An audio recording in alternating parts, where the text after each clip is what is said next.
యాదగిరిగుట్టలో చేసిన వ్యాఖ్యలు ఇవన్నీ. అది బీఆర్ఎస్ కాదు, డిఆర్ఎస్. డిఆర్ఎస్ అంటే దెయ్యాల రాజ్య సమితి అంట. సో తిరుమల తరహా యాదగిరిగుట్ట డెవలప్మెంట్ బోర్డు ఎవరు అడ్డుపడినా మూసి పునర్జీవనం చేసి తీరుతాం. వాసలమర్రి ఇడ్లు కూలగొట్టి శ్మశానంగా మార్చిన కేసీఆర్. ప్రాజెక్టులు కట్టిన మాకు నీళ్ళు ఎలా ఇవ్వాలో తెలియదా? ఆలేరు బహిరంగ సభలో సీఎం రేవంత్ రెడ్డి 1051.45 కోట్ల పనుల శంకుస్థాపనలు ప్రారంభోత్సవాలు. 1051.45 కోట్ల పనులకు శంకుస్థాపనలు ప్రారంభోత్సవాలు అంటండి. సో మాట్లాడదాం దీని గురించి. ఎందుకంటే పాపం మన ముఖ్యమంత్రి గారు నాకు డబ్బులు లేవు అంటున్నారు. మరి ఇవన్నీ ఎక్కడి నుంచి వస్తాయో తెలియట్లేదు. బీఆర్ఎస్ కాదు, డిఆర్ఎస్.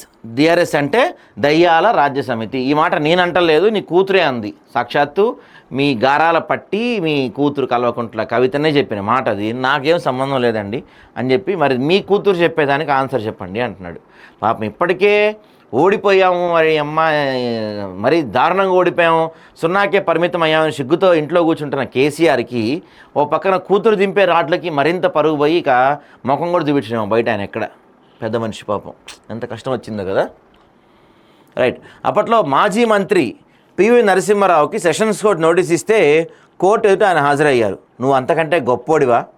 గతంలో నన్ను జైల్లో పెడితే తొడగొట్టి పడగొట్టా, ఆ కుర్చీలో కూర్చున్నా, పట్టుబట్టి నా లక్ష్యం నెరవేర్చుకున్నా.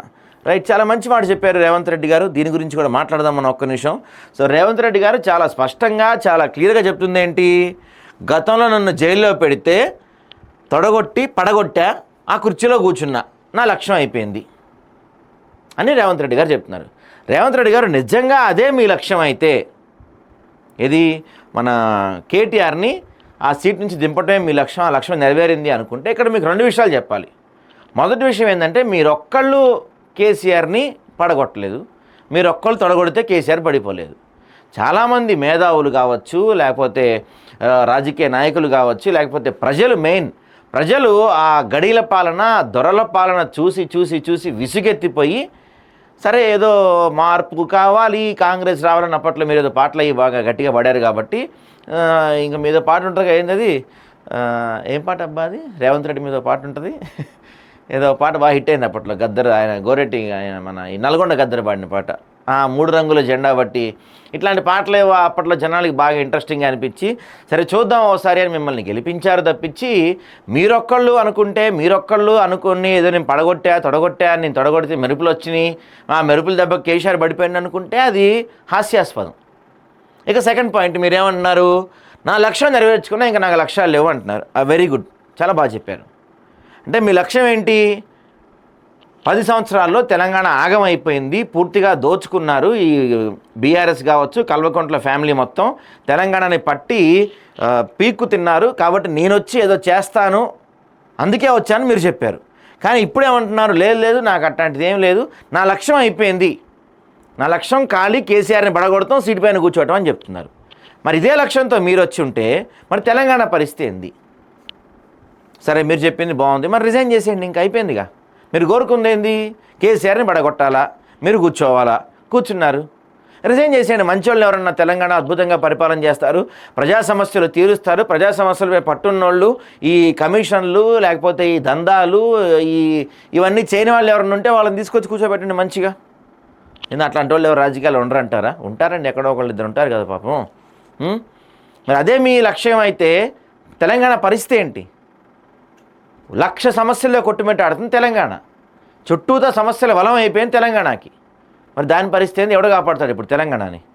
మిమ్మల్ని నమ్మాంగా మీరు ఏదో చేస్తారని. కొరివిదయ్యాలు వచ్చాయని జనానికి చెప్పి తరిమి కొట్టించాలి. ఒక్క నోటీస్కే కేసీఆర్ ఆగమాగం, నన్ను జైల్లో పెడితే తొడగొట్టి పడగొట్టా. ఏం పడగొట్టారు సార్ మీరు? మూసి పునర్జీవనం చేసి తీరుతాం, నన్ను పడగొట్టాలని చూస్తున్నారు. మూసి పునర్జీవనం చేసి తీరుతాం అని మీరంటే రేవంత్ రెడ్డి గారు, ప్రజలు నోటితో కాదు వేరే దేంతో అని అవుతారు ప్రజలు ఖచ్చితంగా. ఎందుకంటే ఒక 2 వీడియోస్ మనం తయారు చేపిద్దాం, ఇలా మీకు పెట్టిస్తా. 2 వీడియోస్ ఏంటంటే, ఒక వీడియోలో ఆయన ఏమంటాడు, నన్ను కోసినా, ముక్కలు చేసినా, కైమా కొట్టినా, నిలువుగా అడ్డంగా వంకరగా ఎన్ని ముక్కలు నన్ను కోసినా నా కాడి నుంచి రూపాయి వస్తలేదు అంటున్నావు నువ్వు. మరి మూసి నెట్టా పునరుజ్జీవనం చేస్తావు నువ్వు? ఇటువైపు మన ఈ చౌటుప్పలు దాటితే మొత్తం మూసి చుట్టుపక్కల అంతా ఈ బోల్డ్ అన్ని పొల్యూషన్స్, అసలు పీసీబీ మన పొల్యూషన్ కంట్రోల్ బోర్డ్ అనేది ఒకటి మూసేశారు కదా మీరు, అదేం పని చేయట్లేదు, ఊరికి అట్లా ఉందంతే, జస్ట్ అంతే. ఆ పొల్యూషన్ కంట్రోల్ బోర్డు వాళ్ళు నిద్రపోతున్నారు కదా, ఇవన్నీ వచ్చి ఆ మూసిలోనే కలుస్తాయి. ఇటువైపు చూసుకుంటే మనం పటాన్ చెరువు దగ్గర నుంచి మొత్తం కబ్జాలే మూసి మీద. ఈ కబ్జాల్లో మీ నాయకులు చాలామంది ఉన్నారు, మీ వాళ్ళు చాలామంది ఉన్నారు. ఇవన్నీ అవ్వాలి, అదంతా అవ్వాలి. పోనీ ఇదంతా అవ్వాలంటే బోల్డ్ అంత డబ్బు కావాలి, యాడ్ నుంచి తెస్తారు మీరు? నేను అడిగేది అదే. నేను ఇప్పటికీ చాలాసార్లు ప్రతిసారి మిమ్మల్ని ప్రభుత్వాన్ని నేను క్వశ్చన్ చేస్తుంది ఏంటంటే, మీరు మన దగ్గర ఎప్పుడన్నా ఏమైందంటే అండి, అమ్మకి పెడతానికి లేదు కానీ ముండకి గాజులు కొనిచ్చారంటే ఎవడు, అంతేనా సామెత? ఏదో నాకు సామెతలు కరెక్ట్గా తెలియదు, సరే అన్నాడంటే ఎవడో ఒకడు. ఇప్పుడు నువ్వు తెలంగాణ రైతులు, బాబు మాకు రైతు భరోసా ఇవ్వయ్యా, లేదా రుణమాఫీ ఇంకా పూర్తిగా చేయాలా, రుణమాఫీ పూర్తి చేయయ్యా, లేకపోతే మాకు పంట రుణాలు ఇప్పించు, మంచి విత్తనాలు ఇప్పించు, పిల్లల చదువుకి మంచి చదువులు పెట్టించు, మంచి స్కూల్స్ పెట్టించు, తర్వాత మంచి హాస్పిటల్స్ పెట్టించు, హాస్పిటల్స్ సరైన నాణ్యత ఉండేలా చూడు, మాకు మంచి నీళ్ళు సరిగా వచ్చేలా చూడు, కరెంటు సరిగా వచ్చేలా చూడు, నువ్వు చెప్పిన 200 యూనిట్లో ఉచిత విద్యుత్ వచ్చేలా చూడు, మహాలక్ష్మి పథకం నువ్వు గ్యాస్ సిలిండర్ ఫ్రీగా ఇస్తాను అజ్జుడు, తులం బంగారం ఇస్తాను అజ్జుడు, లేకపోతే స్కూటీ ఇస్తాను అజ్జుడు. ఇవన్నీ నువ్వు అయిపోయిన తర్వాత నువ్వు మూసి కాదు కదా హైదరాబాద్కి బంగాళాఖాతం తీసుకొస్తానో మాకేం నష్టం లేదు, మాకు ఎటువంటి నష్టం లేదు. బంగాళాఖాతాన్ని నా లిఫ్ట్ చేసి హైదరాబాద్ తీసుకొస్తానని చెప్పినా మేము సంతోషం తేండనే చెప్తాం. అది సాధ్యం కాదనుకోండి, సరదాగా అంటున్నాను. మీరు హైదరాబాద్కి సముద్రం తీసుకొస్తానా మాకు ఓకే, కానీ ముందు ఇక్కడ సమస్యల వలయం సుడిగుండంలో చిక్కుకొని ఉంది తెలంగాణ. ఎటు చూసినా ఏ రంగం, ఒక రంగం మీరు ఒక రంగం పేరు చెప్పండి. రకరకాల రంగాలు ఉంటాయి కదా, కార్మికులు, కర్షకులు, లేకపోతే వ్యవసాయ కూలీలు, ఈ రోజు పనిచేసే వాళ్ళు, ఉద్యోగులు, సాఫ్ట్వేర్ ఉద్యోగులు, ప్రభుత్వ ఉద్యోగులు, టీచర్లు, పోలీసులు, ఇలా ఏ రంగం అయినా తీసుకోండి. మీరు ఒక్క రంగం వాళ్ళైనా సంతోషంగా ఉన్నారా?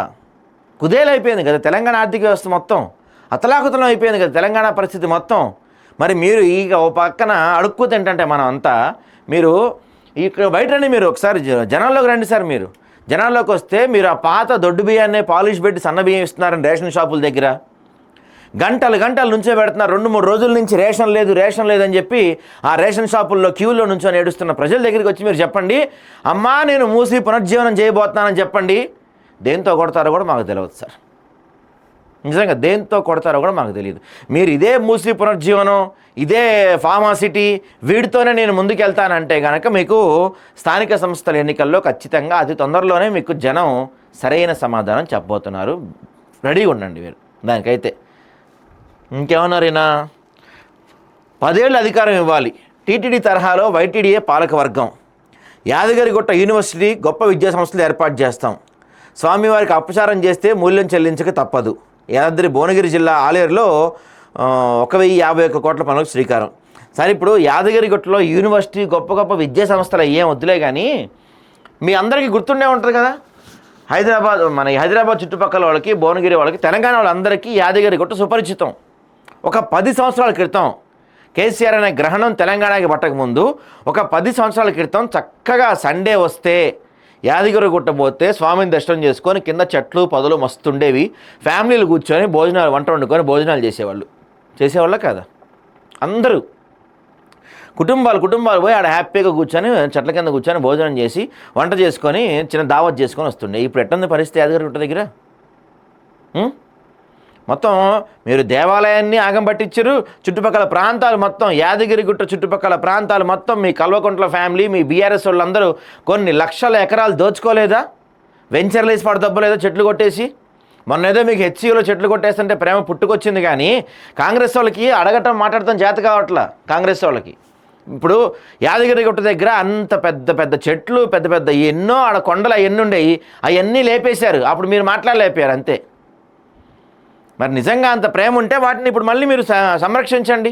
ఎంత అద్భుతంగా ఉండే యాదగిరి చుట్టుపక్కల, గుట్టకెళ్తే ఆ ప్రశాంతత, ఆ పచ్చదనం, అబ్బా భలే ఉండేది. ఇప్పుడు కాంక్రీట్ జంగల్ చేశారు ఆ ఫ్లైఓవర్లో, అదంతా ఏందో ఒక ప్రైవేట్ కంపెనీలో ఉంటుంది. ఆడికి వెళ్తే ఏడ కూర్చోనీకి ఉండదు, ఏడకి వెళ్ళనీకి ఉండదు, నాశనం పట్టించారు. మళ్ళీ ఇప్పుడు ఈయన వచ్చి అక్కడ ఏం కడతా అంటాడు, యూనివర్సిటీ అంట, గొప్ప విద్యా సంస్థలు ఏర్పాటు చేస్తారంట. ఉన్న వాటికి తికాణా లేదు, కానీ ఈయన కొత్త ఏవో ఏర్పాటు చేస్తాడంట అక్కడ నియోజకవర్గాల్లో. ఇప్పుడు నిన్న మన మిత్రులు ఒకరు చెప్తున్నారు, ఈ వాటిని ఏమంటారు అడ్మిషన్ స్టార్ట్ అవుతున్నాయి స్కూల్స్లో అన్ని చోట్ల. మీ ఇంటికి పిల్లలు ఉంటే మీ ఇంటికి ఆల్రెడీ స్కూల్ టీచర్లు వాళ్ళు వచ్చి మా స్కూల్లో చేర్పించండి, మీకు 10% డిస్కౌంట్ ఇప్పిస్తాం, 20% డిస్కౌంట్ ఇప్పిస్తాం, మా స్కూల్లో ఏసీలు ఉంటాయి, ఫ్యాన్లు ఉంటాయి, అసలు మా స్కూల్లో ఎల్ఈడి స్క్రీన్లు థియేటర్లు కూడా ఉంటాయని చెప్పి ఏదో బుడి కొట్టించి పిల్లల అడ్మిషన్లు తీసుకుంటానికి ఒక బ్యాచ్ తిరుగుతూ ఉంటుంది. నేను వాళ్ళని తప్పంటలేదు అనుకోండి, ఓ బ్యాచ్ తిరుగుతూ ఉంటుంది, వాళ్ళకి ఎంతో కొంత కమిషన్ వస్తూ ఉంటుంది. సరే అది పక్కన పెడదాం. మరి ఇప్పుడు ప్రైవేట్ స్కూల్ టీచర్లు మంచి మంచి జీతాలు తీసుకుంటారు, స్కూల్లోకి వచ్చి హ్యాపీగా తిని పడుకునే ప్రైవేట్ స్కూల్ టీచర్లు చాలామంది ఉన్నారండి.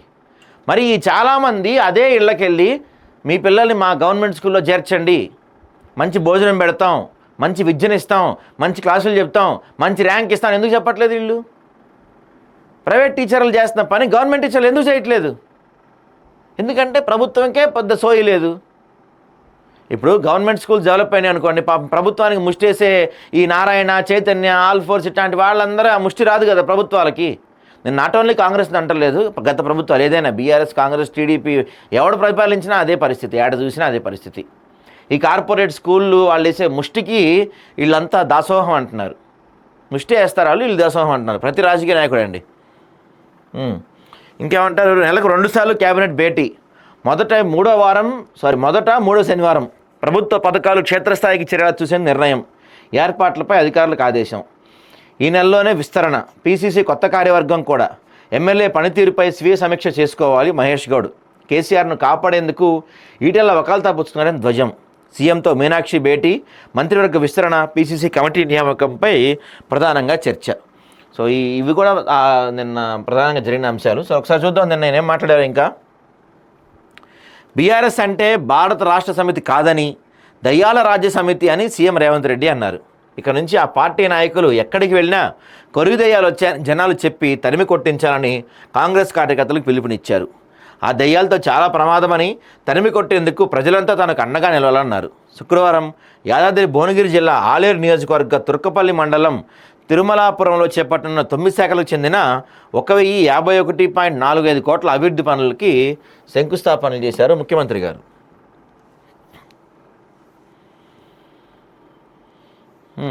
సో కాంగ్రెస్ కార్యకర్తల నినాదాలు కేసీఆర్ ఫామ్ హౌస్కి వినపడాలన్నారు. బీఆర్ఎస్ పార్టీలో దెయ్యాలు ఉన్నాయని సొంత బిడ్డ ఆరోపించిన కేసీఆర్ ఫామ్ హౌస్కే పరిమితమైన విమర్శించారు. ఆ దయ్యాలు ఎవరో కేసీఆర్కి సమాధానం చెప్పాలన్నారు. కాళేశ్వరం ప్రాజెక్టులో జరిగిన అవినీతి విచారణ కమిషన్ ఒక్క నోటీస్ ఇస్తేనే కేసీఆర్ ఆగమాగం అవుతున్నారని రేవంత్ ఎద్దేవా చేశారు. అప్పట్లో మాజీ ప్రధాని పివి నరసింహారావుకి సెషన్స్ కోర్టు నోటీస్ ఇస్తే కోర్టు ముందు హాజరయ్యారు. అంతకంటే గొప్పోడివా నువ్వు? గతంలో నన్ను జైల్లో పెడితే తొడగొట్టి పడగొట్టా, ఆ కుర్చీలో కూర్చున్నా, పట్టుబట్టి నా లక్ష్యాన్ని నెరవేర్చుకున్నా అన్నారు. బంగారు తెలంగాణ ముసుగులో బొందర తెలంగాణ చేసిపోయిన వాళ్ళు మమ్మల్ని విమర్శిస్తారని మండిపడ్డారు. ఇక ఇదిగో మూసీకి పునరుజ్జీవనం చేసి తీరుతారంటండి.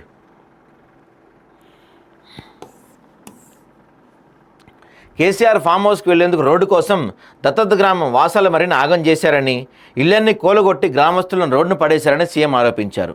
తాను అలా వదిలేనని, వాసాల మరి వాసుల ఇక్కట్లు తీరుస్తానని ప్రకటించారు. తన పుట్టినరోజు నాడు మూసి ప్రక్షాళనపై పాదయాత్ర నిర్వహించి ఈ ప్రాంత వాసుల బాధలు గమనించానని తెలిపారు. 6 నూరైనా అడ్డం పడినా తొక్కుకుంటూ వెళ్లి మూసి పునరుజ్జీవనం చేసి తీరుతామని ప్రతిఘటించారు. ఈ ప్రాంత బిడ్డలు మూసి విషయంతో విషమ పరిస్థితి ఎదుర్కోవాల్సిందేనా నిలదీశారు. మూసి ప్రక్షాళన చేపట్టి మూసిని గోదావరి జలాలతో నింపుతా అన్నారు. గతంలో ఆయన కూడా మూసిలోన ఈ ట్యాంక్ మధ్యలో కొబ్బరి నీళ్ళు పోస్తా అన్నాడు.